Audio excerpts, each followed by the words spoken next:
একজন রাশিয়ার সম্রাট বা জারের মনে হঠাৎ 3টি প্রশ্নের উদ্ভব হয়।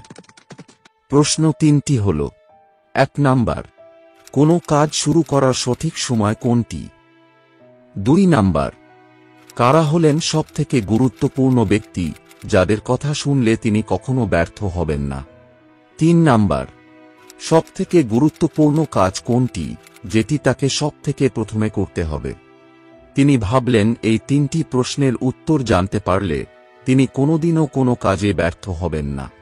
তাই তিনি সারা রাজ্যে ঘোষণা করে দিলেন, যে ব্যক্তি আমার মনে আসা 3টি প্রশ্নের সঠিক উত্তর দিতে পারবে তাকে উপযুক্ত পুরস্কার দেওয়া হবে।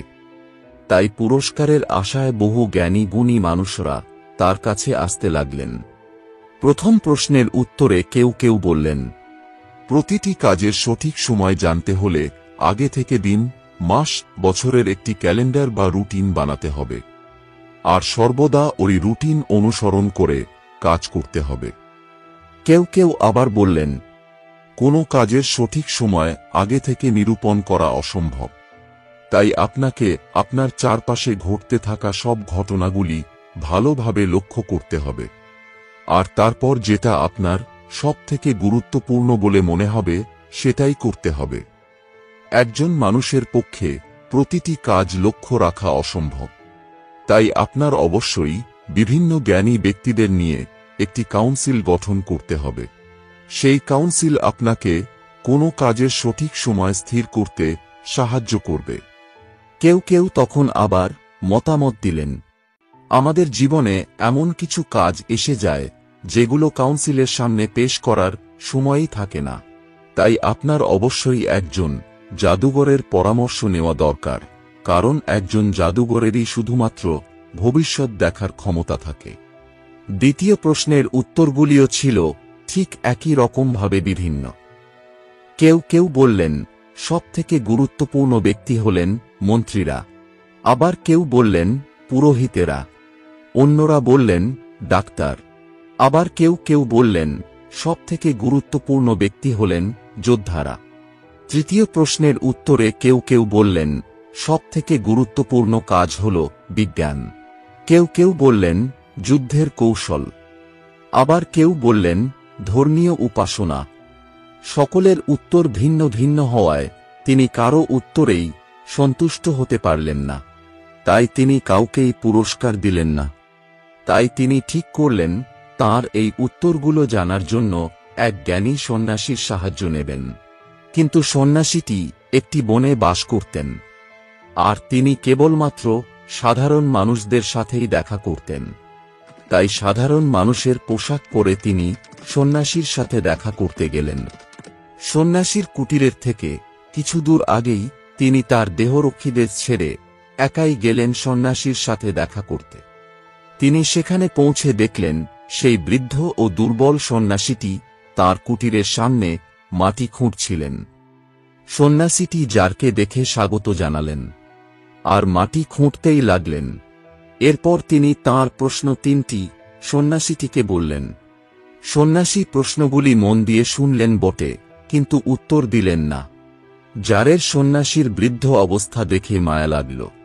তাই তিনি সন্ন্যাসীকে বললেন, আপনি খুব ক্লান্ত হয়ে গেছেন, কোদালটি আমায় দিন, আমি কিছুক্ষণ কাজ করছি, ততক্ষণ আপনি বিশ্রাম করুন। সন্ন্যাসী কোদালটি তাঁকে দিয়ে মাটিতে বসে পড়লেন, আর জার নিজেই মাটি খুঁড়তে লাগলেন। 2 খণ্ড জমি খোঁড়ার পর তিনি আবার প্রশ্নগুলি সন্ন্যাসীকে জিজ্ঞাসা করলেন, কিন্তু এবারেও সন্ন্যাসী উত্তর দিলেন না। তিনি ততক্ষণ পর্যন্ত মাটি খুঁড়েই চললেন যতক্ষণ না গাছের আড়ালে সূর্য ডুবতে শুরু করল। অবশেষে তিনি সন্ন্যাসীকে বললেন, আমি এখানে আমার প্রশ্নের উত্তরের জন্য এসেছিলাম। যদি আপনি কোনো উত্তর দিতে না চান তাহলে আমাকে বলে দিন, আমি বাড়ি ফিরে যাব। ঠিক সেই সময় একজন ব্যক্তি রক্তাক্ত অবস্থায় তাদের দিকে ছুটে আসে। সে যখন তাদের কাছে এসে পৌঁছাল তখন সে অজ্ঞান হয়ে মাটিতে পড়ে গেল। তার পেটে একটি মারাত্মক ক্ষত ছিল, আর সেই ক্ষতস্থান থেকে রক্ত ঝরছিল। জার যত্ন সহকারে ক্ষতস্থানটি পরিষ্কার করলেন।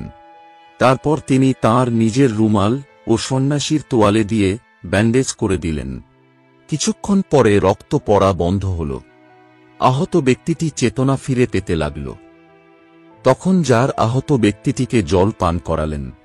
রাত হচ্ছিল, তাই সন্ন্যাসীর সাহায্যে তিনি লোকটিকে কুটিরের ভেতরে নিয়ে গিয়ে বিছানায় শুইয়ে দিলেন। এরপর আহত ব্যক্তিটি তার চোখ বন্ধ করল। সারাদিন পরিশ্রমের পর তিনি এতটাই ক্লান্ত হয়ে গিয়েছিলেন যে তিনি চৌকাঠের উপরেই গুটিসুটি মেরে ঘুমিয়ে পড়লেন। পরের দিন সকালে আহত ব্যক্তি তাঁকে জানাল, আমি এখানে আপনাকে হত্যা করার জন্য এসেছিলাম, কারণ আপনি আমার ভাইকে হত্যা করে তার সমস্ত সম্পত্তি দখল করেছিলেন। আমি জানতে পেরেছিলাম যে আপনি সন্ন্যাসীর সাথে দেখা করার জন্য একাই এসেছেন। আমি তাই ঠিক করেছিলাম যে আপনি যখন সন্ন্যাসীর সাথে দেখা করে বাড়ি ফিরবেন তখন আমি আপনাকে হত্যা করব। কিন্তু সন্ধ্যা হয়ে গেল, তাও আপনি আসছেন না ভেবে আমি নিজেই আপনাকে খুঁজতে বেরিয়েছিলাম। আর ভুল করে আমি আপনার দেহরক্ষীদের কাছে চলে আসি। তারা আমাকে চিনতে পারে এবং আমাকে আহত করে। কোনো রকমভাবে আমি সেখান থেকে পালিয়ে আপনার কাছে চলে আসি। আপনি আমার সেবা শুশ্রূষা করে আমার প্রাণ বাঁচিয়েছেন, তাই আমি আপনার কাছে চিরকাল কৃতজ্ঞ থাকব। আমাকে ক্ষমা করুন। এত সহজে শত্রুকে বন্ধু হিসাবে পেয়ে তিনি খুবই খুশি হলেন।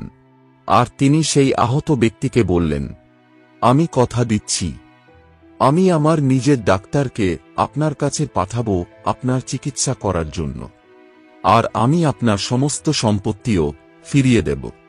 আহত ব্যক্তির কাছ থেকে বিদায় নিয়ে তিনি সন্ন্যাসীর খোঁজ করতে লাগলেন। সন্ন্যাসী জমিতে বীজ বুনছিলেন।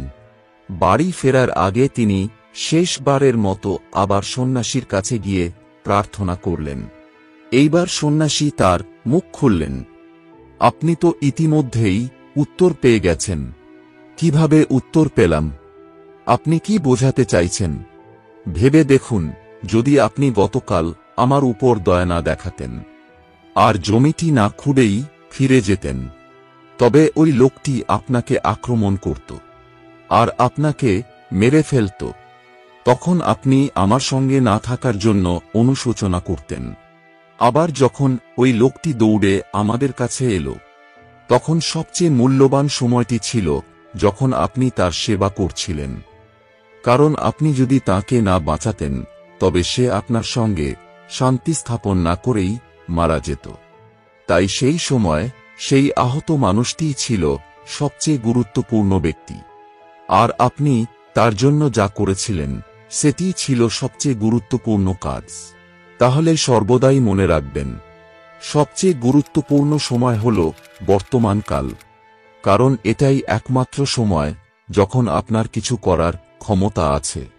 সবচেয়ে গুরুত্বপূর্ণ ব্যক্তি হলেন তিনি যার সঙ্গে আপনি বর্তমানে রয়েছেন, আর সবচেয়ে গুরুত্বপূর্ণ কাজ হল সেই ব্যক্তির উপকার করা, কারণ শুধুমাত্র সেই উদ্দেশ্যেই মানুষকে এই পৃথিবীতে পাঠানো হয়েছে। আপনাকে অসংখ্য ধন্যবাদ।